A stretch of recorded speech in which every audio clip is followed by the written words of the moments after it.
Hi, and welcome to a new episode of Newsmakers TV. I'm Jerry Roberts. It is Friday, December 22nd. Josh, only a few more shopping days. You better get out there and get that special thing for Jacob. And we're delighted to be welcoming our all-star panel of top local journalists. And I'm delighted to welcome today Mark Patton, sports columnist for Noozhawk. Amen. And sports editor emeritus of Santa Barbara, I say, a man who certainly knows everything about it. Josh Molina and Nick Welsh. Thanks, guys, for coming. Mark, let's start with you. So UCSB baseball is supposed to start pretty soon, a matter of weeks, really, and they were expecting to have a new artificial surface, and they got a lump of coal in their stocking from the Coastal Commission, which told them they couldn't put it in after they'd already stripped all the grass away. What's going on with that? Yeah, it's really an unfortunate thing. They started fundraising for this a while ago. In fact, they kind of sent out a plea almost at this time last year. We had all that rain, if you remember, and it really messed up their training. The field the grass field they have, well, the soil where they're at really wasn't a great place to put a baseball field. It's got a high water table. It's got high clay content, so it doesn't absorb water very well. So they had to cancel 6 games.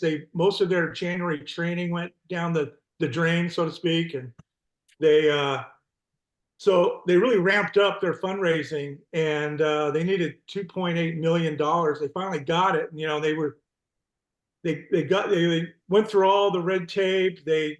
The Coastal Commission put it on their consent calendar, so they thought pretty confident that they were going to get it passed. And they hadn't heard any objections. This is according to, Kelly Barsky, their athletic director, and their coach Andrew Checketts. And so, I mean, they went ahead and they skinned the grass all off the field because they wanted to get it ready in time to practice on. And then, I hate to use the cliche, but they had the rug pulled out from under them. When the California Sierra Club objected to it, they're kind of campaigning now against microplastics, and they've kind of targeted artificial turf sports fields as being a contributor to the microplastic explosion or whatever. And so all of a sudden it went off the consent calendar, and they had to kind of work with the Coastal Commission staff, and it kind of went awry from there. And then but I thought that they were using a surface, and you're reporting that was not really the evil microplastics. I mean, they were being very environmentally sensitive about it. No, exactly. I mean, they went for the gold standard from the industry.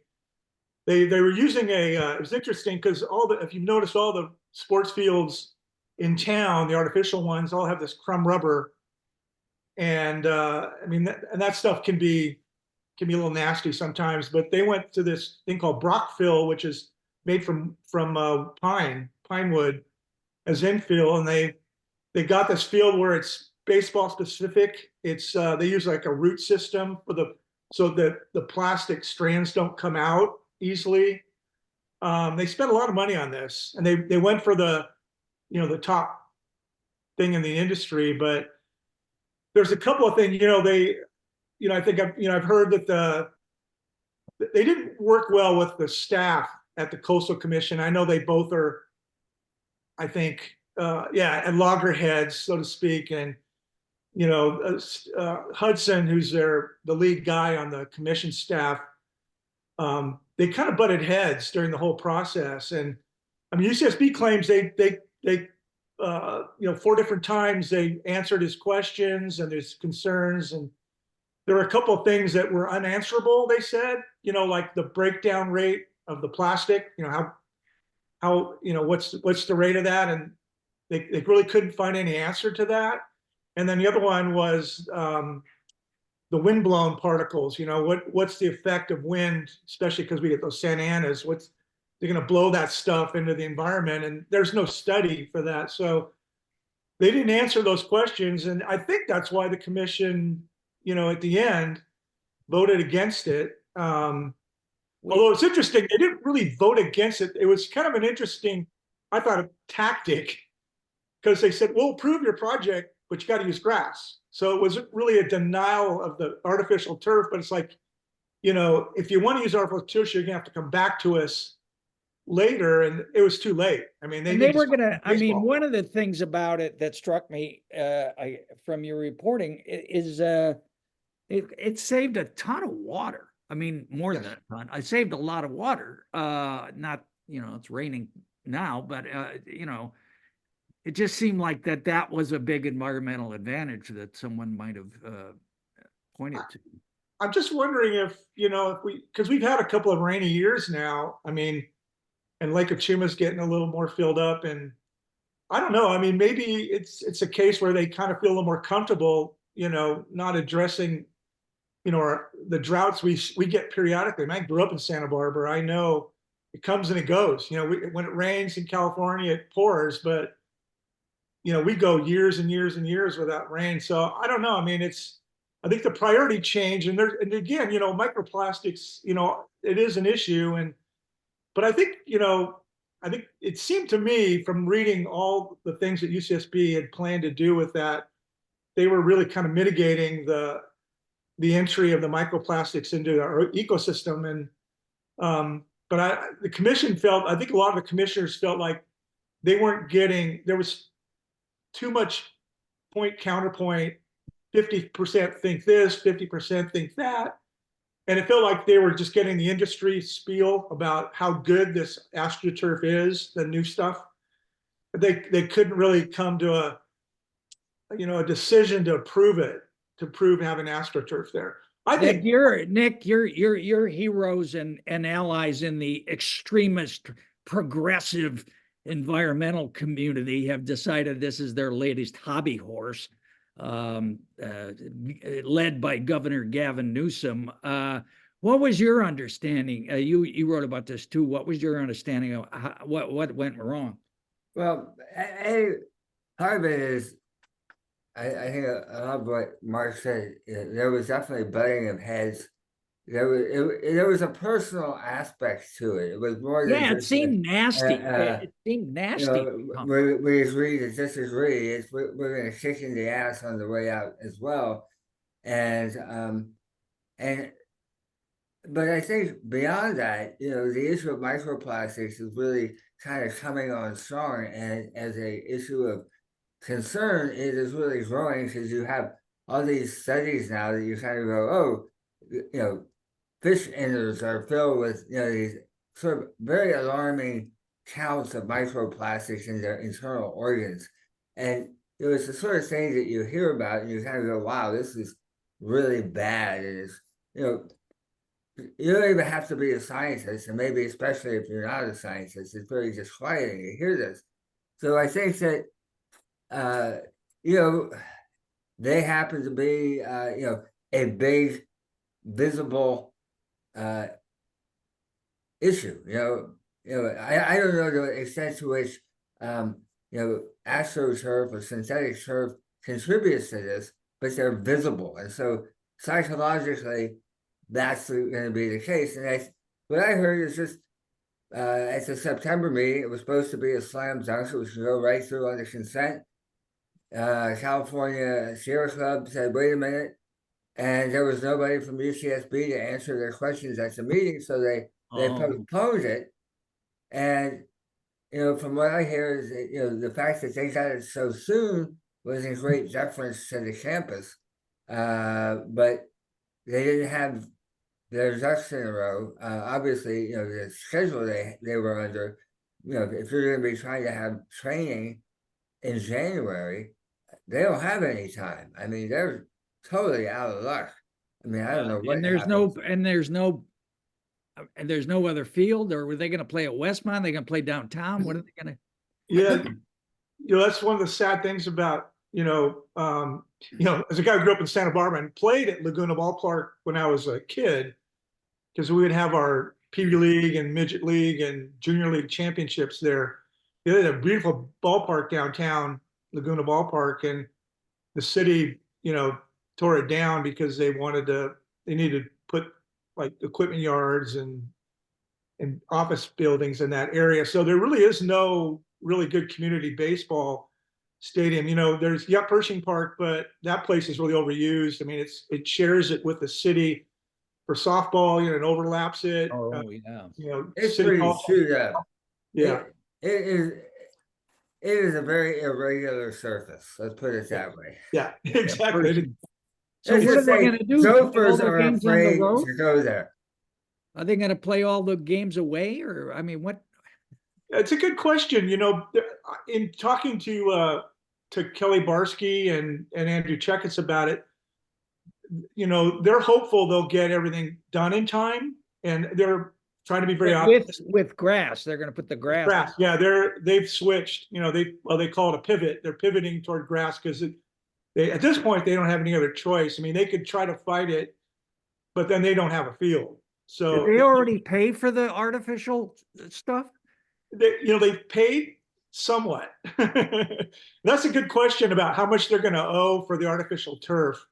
You know, and I think they're going to try to use some of the same companies to do, because they need to do drainage too, and Right. it's a little bit different drainage system if you're going to have grass, because it has to be a little more intricate. You know, the artificial turf, it was a little simpler.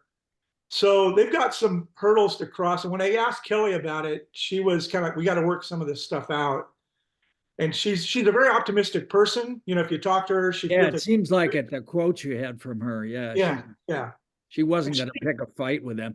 Hey, Right. Josh, while Nick decides whether the biggest environmental threat is artificial surface gas stoves or the steelhead trout, we also should note in our baseball at Christmas that the Goleta Valley Little League celebrated their 50th anniversary. You're a former manager, coach over there. That's kind of a big deal. Jerry, you just committed heresy. Oh, You did said what did I say? Goleta Valley Little League. So we don't use those terms in this household. The Dos Pueblos Little League, Oh, I'm sorry. however, is celebrating its 50th anniversary next year. And yeah, that's a big deal. And I did a story. And I mean, I think it's so wonderful to hear Mark talk about what's happening at UCSB, his days playing, and just the community that is Santa Barbara with baseball and the outrage that this decision is. I mean, it's outrageous. This is a government overreach, and they don't really understand what's happening, and they're hurting and impacting a lot of people. And I don't really know, could the communication between the staff and UCSB been better? Probably, clearly, obviously, but this is a very strong baseball community. Dos Pueblos Little League celebrating its 50 years, and they do it at Grush Park. And so, yeah, I did a story about sort of the legends, the legacy, the history of what they do. You know, DP Little League's the only Little League with the Challengers division, which allows people with developmental disabilities to play baseball too. So yeah, you know, this story is big. It's huge. It's so cool to hear Mark talk about it. I'm continually stunned because I always think of Mark as like the sports guy, right? The master of sports. Oh, he's covering He's over here breaking down like what's on the consent calendar and you know what the staff did and the vote. Like, dang, this guy knows government reporting too. It's so impressive.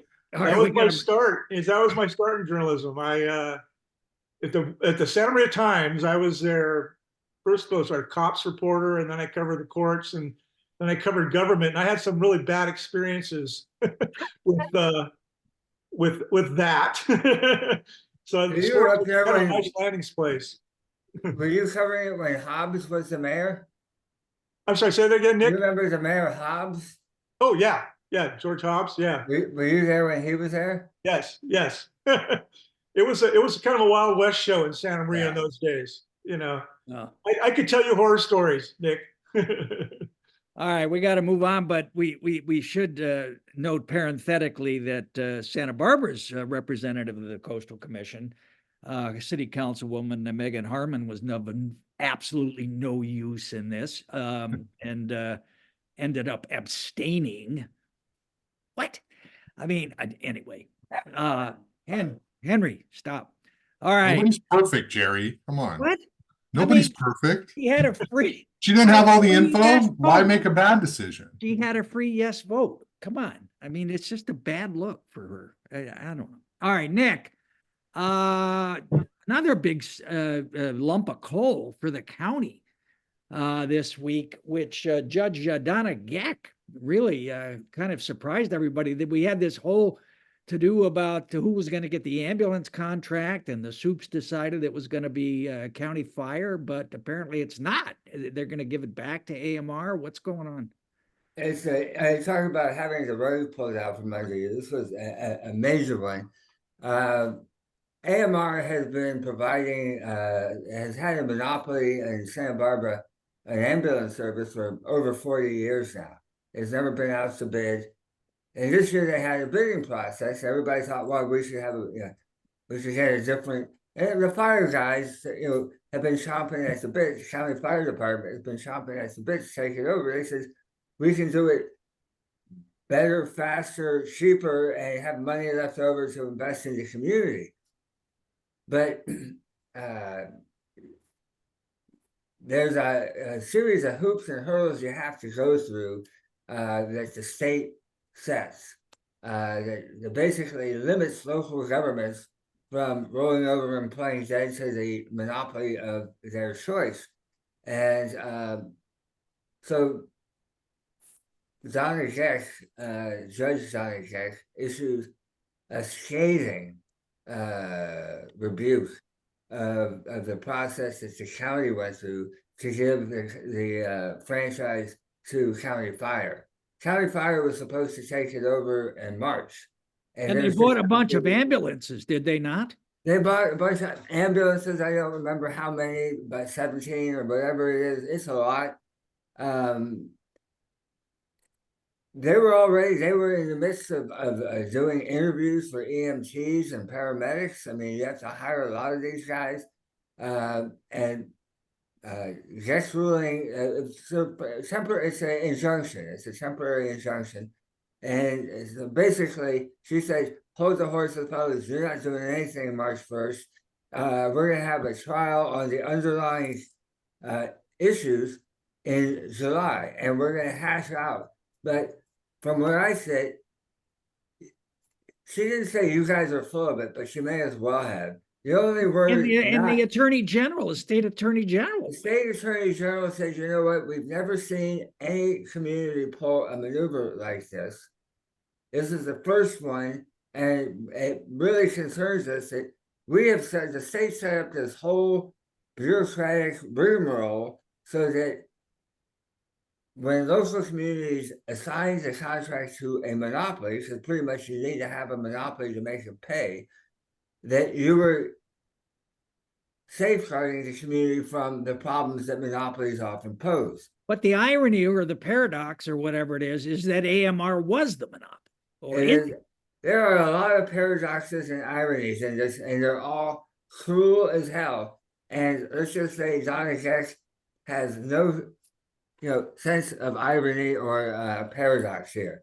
Remind me, did anybody on the Board of Soups vote against the county? Didn't Steve Lavanino was the odd man out. The county has set up this very intricate process by which the bids would be evaluated. AMR came out 300 points above the fire department. There was a lot of questions raised. How could that possibly be? That score seemed ridiculous. County Fire appealed it. They got shot down on appeal. They appealed the appeal. They got shot down on that. And so the supervisor, and Geck said basically the fix was in. Geck said the fix is in. County Fire wrote you an ordinance that allows you to rearrange the furniture on us. You use that. And you came up with all these completely vague sounding rationalizations upon which to hang your hat, and you yanked the rug out from under AMR, and now I'm going to yank the rug out from under you. Yeah. All right. Well, so if I have to call an ambulance, which who knows? You might. I might, and it's always 50-50 on any given day. I have to call AMR, huh?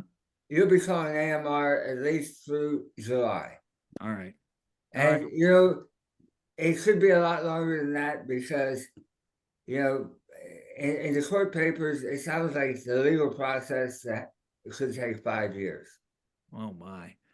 All right. Hey, Josh, I note in your podcast that you're now giving free advice to the school board about communications and public relations. But before people listen to that, they may want to check out your interview with Janelle Osborne, the mayor of Lompoc, who is running against Joan Hartman in the 3rd District for supervisor. And she was pretty feisty. I mean, the county Dems are not happy about this. Oh yeah, she's fiery. She's plain spoken. She's a straight talker. She's from Texas. And she basically said, if I want to run for office, I'm going to run for office, and I don't need to ask permission from Joan Hartman or anybody in the Democratic Party. She is not a Democrat. She's the mayor of Lompoc. She told me that she has one parent who's Republican, another one who's Democrat, and so she looks at things from an issue, not a partisan way. And that's the only way she was elected in Lompoc. And so she's decided to run. And this has disrupted things with Joan Hartman, who's running for re-election, because she's going against Frank Choice, who is a Republican. And Janelle in there was probably going to take some votes away from both of them, but whatever it is going to probably make it more difficult for somebody to win outright in March. And so what that means is the Democratic Party will have to spend more money going into November. And it's a lot more volunteer time. It's a lot more door knocking. It's a lot more phone calls. It's a lot more stress on the whole Democratic Party apparatus. And Janelle told me about her exchange with Joan Hartman at the Yeah, Santa what was Barbara that County. about? Well, Joan Hartman was upset that Janelle did not give her a heads up, did not tell her that she was running. Neither did she tell anybody at the party, including Darcel Elliott, which I'm now being told I have to say, who also is chief of staff for Doss Williams and makes over $180,000 a year in benefits and serves 2 roles. Did I get it right, Jerry? That's good. Yeah, Okay, cool. you forgot about Spencer, but that's okay. Oh yeah, yes, and him too. Okay, so Janelle did not give a heads up to them. So the first time they saw each other where they could have a conversation was at SB CAG last week. And I guess Janelle, the way Janelle says it, I've not talked to Joan about this, is, oh, a courtesy call would have been nice. And Janelle kind of just said nothing. Are they close personal friends? I Let mean, me just jump in here. Well, quickly, Janelle, hold on, Nick, just last thing, and then I'll shut up. Janelle claims she introduced Joan to Lompoc. She's the one who gave her sort of the keys to the city, helped her after the redistricting, and they were sort of allies. And Joan's been doing a lot of work in Lompoc lately with her reelection. So there is some bad blood there. Go ahead. Well, I think people have been hearing about Janelle for a while. I think the nose out of joint there that you were referring to, Joan Hartman endorsed Janelle. She didn't just endorse her, she made phone calls and bent people's ears and twisted arms and got Democrats to work for her and to drop literature, even though the Democrats don't typically work for people who don't have a G next to their name. So it's hard to know what level of votes Janelle got in the last election for mayor against a guy named Mosby, who, listen to people who don't like him talk about it, it's like a fire-breathing troglodyte. The Dems and Joan did some lifting. It wasn't just sort of like a paper endorsement. And so with that kind of history, one would think, all right, I benefited, we have a relationship. A phone call would be nice. It's not, I don't think it's, unreasonable to be a little bit tweaked on that one. all right. Well, I know, Nick, when you had the exclusive on AMR yesterday, you gave Josh a courtesy call heads up on that one. So yeah. Josh and I hadn't been working on it. Hey, so the most likely outcome now is there'll be a runoff, you think, Josh? I've heard multiple theories from depending on where people stand, but I mean, I tend to feel this 3 people makes it more difficult for somebody to get 50% or 50.1%. And it'll probably be a runoff between probably Joan and Frank Troyce. I mean, I think as straight shooting as Janelle is, she got an uphill battle because it's really hard to overcome the incumbent. Frank has more of a clear path because he's a Republican, has a ton of money, but what I've heard, he's not resonating with the people, with the voters, even among Republicans. So I don't know, but Josh, your interview with Bobby McGinnis, the head of the Republican Party, Frank was in the race, and she could not bring herself to say anything nice about him. I mean, here's this guy who's made it clear he's married, he has an Asian wife, and he has a daughter who is of the LGBTQ spectrum, and he is not playing the sort of MAGA Republican. He's a Trump guy, yeah. And he is making it clear that he's sort of like the old school Republican when Republicans cared about law and order and fiscal solvency. And so the Republicans are completely uninterested in him. And then you have Janelle, who's probably going to get more Republican support than Frank does. But both of them are really coming into the game way late. Yeah. Yeah, because we got the March 4th, March 5th, the primary. Yeah, it's just, they're not raising money. I mean, last time around, Joan won in the primary, and there were 2 candidates. Different district. Big difference. You were right. And no IV this time. All right. Well, hey, before we move on, speaking of Republican spoilers, Mark, Steve Garvey, the most hated man in San Francisco for many years when he was Dodgers first baseman, who would like on the pickoff throw, just hold the ball on the guy for like 30 seconds after he dove. Anyway, I don't want to get into that, but he's running. Dodger fan here. I know. Because he's running for the U.S. Senate, which is going to spoil the plans of either Katie Porter or Barbara Lee, the Democrats Congress people, in that race for Dianne Feinstein's Senate seat. Garvey, I don't know. I didn't know. It doesn't surprise me. He's a Republican, but yeah, I mean, he's pretty well known. Certainly in Southern California, he's pretty well known. Yeah, it's funny. He always struck me as a politician, as a baseball player. I interviewed him many times. Usually just during playoff time, but the way he would speak would be like a politician. So I'm not really surprised. And I don't know if you remember, he got that big dust up with Don Sutton. Right. I think Sutton had enough of him, and they got into a little bit of a wrestling match in the locker room one time. And Don Sutton played in Santa Barbara. He played at that beautiful Laguna ballpark, and I remember him as a kid and rooted for him. So I don't know. I'm not surprised Garvey's running. Yeah, what a phony.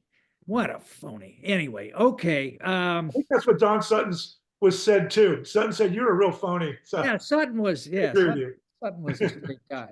That's right. And we won't even bring up Otani and Yamamoto at the moment. God. Right. Hey, Josh, Goleta Project Connect. What is that? And why do people care about it? Well, it's a huge infrastructure change in Goleta. They're going to build 2 roundabouts on both sides of Highway 217, which leads out to UCSB and Goleta Beach. And right now, both of those intersections are sort of oddly configured. And so they're going to be roundabouts to speed up traffic. But also, there's a lot in Old Town that is sort of off Hollister that you don't really know is there unless you kind of get lost driving, going to like the car dealerships or the Airbus or any of the number of places out there.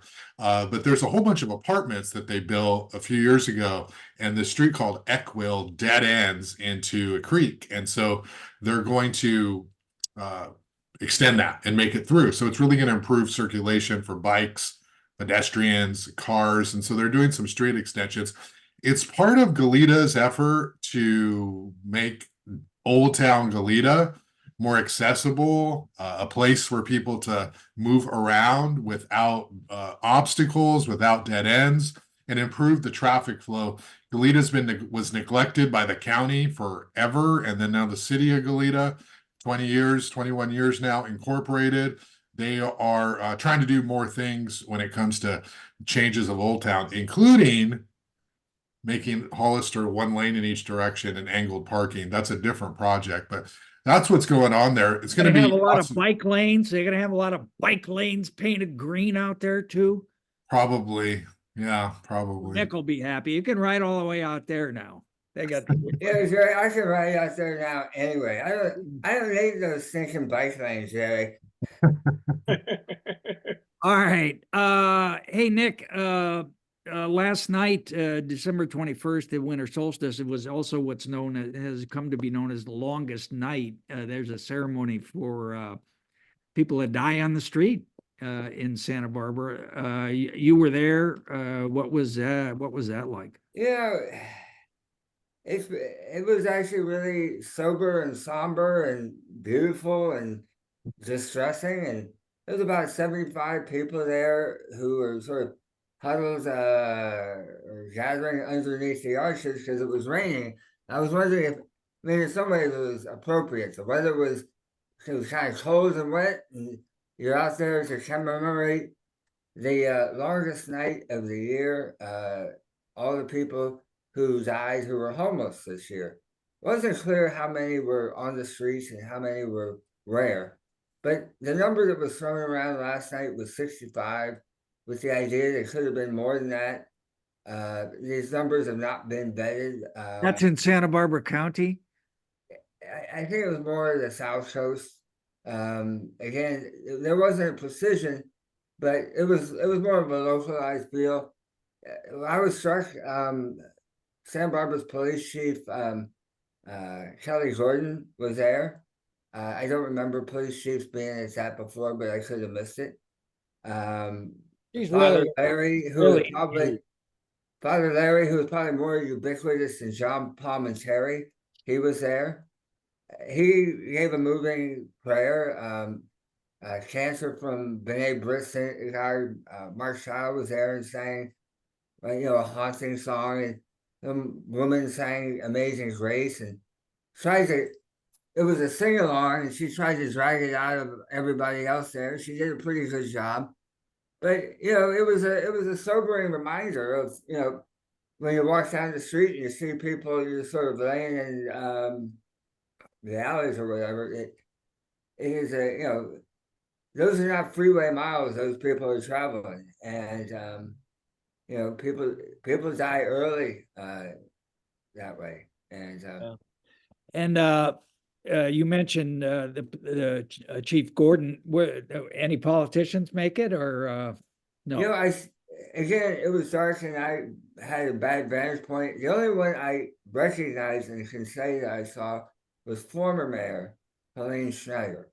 And she works for the federal government in a homeless capacity, but when she was a mayor, she cared a lot about, trying to get people off the streets. Well, and the chief cares a lot about it too. She's very engaged on this issue, and one of the things she's been pushing is a 5150 to allow the cops to temporarily, at least, take people off the streets. But it looks like at the county that's not going to happen. They're not going to get the authority to do it because there's not enough beds again, right? Well, the chief can do it, and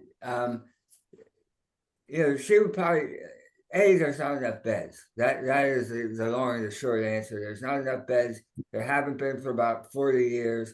And what people always say is, well, what we're going to do is we're going to try to arrange our services so we get people on the front end so that we don't need to put them in a puff unit at the back end when they're in such distress that they pose a risk to themselves or others. But that's a whole other story. Chief Gordon is pushing for 5150 authority. She's also so could she get that from the council? she's Okay. yeah. And the sheriff just got it on a very trial basis, and I think they've used it once. There was, mental health has freaked out about the idea that cops are just going to start passing them out like candy to get people off the street, and emergency rooms will be overrun. There was a meeting on this recently. Ron Worth from College Hospital was there. The head of the emergency department was there. The head of psychiatry was there. And they were all saying, Katie by the door, if all of a sudden people are doing 5150s left and right, we are going to be in a state of chaos. So they have definitely let me know that they are very worried about that, because But the sheriff does have the authority, and the chief can get the authority. Yeah. So, okay, all right. Well, that's and Bob Nelson, I thought, was the only profile in courage on that one. Well, I can imagine you would say that, but with Bob Nelson, the idea is, you start locking people up in 5115 people who are chronic drug abusers. That's what's brand new that the state law is going to require. And the head of county psychiatry, of college psychiatry, and the head of the behavioral wellness said there's not a study around that shows that doing that works. In fact, when you coerce people to get treatment for substance abuse, it never works. In fact, the recidivism rate, the overdose rate goes up, not down. All right. Well, then Bob Nelson says, you know what? I don't buy that. That's just a bunch of bullshit, and I'm willing to push it. So, he's going to try to get some statistics to show that he's right, and he's going to write a story for us on it. All right. Well, it's only a matter of time then before the city council has some open air shooting galleries like they do in San Francisco. Then, I don't think we're quite there. Well, we're getting there. I'm telling you, we're getting there. Jerry, when was the last time you went downtown? I actually been downtown shopping a little bit, but I cheating death with the electric bike people down there. That's hey, I was in those days driving my car. Before we go, Mark, I wanna ask you, because we've talked in the last couple of weeks a lot about the bankruptcy of the morning paper, and of course you were the sports editor there for many years, and your dad was the sports editor before that. I mean, just really generationally bought in. And what are your reflections on that and what's happened? Yeah, I tell you what, it really tears my heart out what happened to that newspaper. Obviously, it's a big part of our family. My dad John Ball was had worked with my dad at the Merced Sun-Star, and John got a job at the news press, and then they needed a sports editor, so he called my dad. My dad was a county editor at the Merced Sun-Star, but he knew my dad loved baseball. So I was 2 weeks old when my dad uprooted us from Merced, thank God, and moved us to Santa Barbara. So from 1954. There was a Patton pretty much involved at the news press. I mean, there was a little bit of a gap there. My dad passed away from cancer when he was only 45, and I was a senior in high school. But and I was going to go to USC right out of high school, but because of my father passing, I'm from a big family of 7 kids.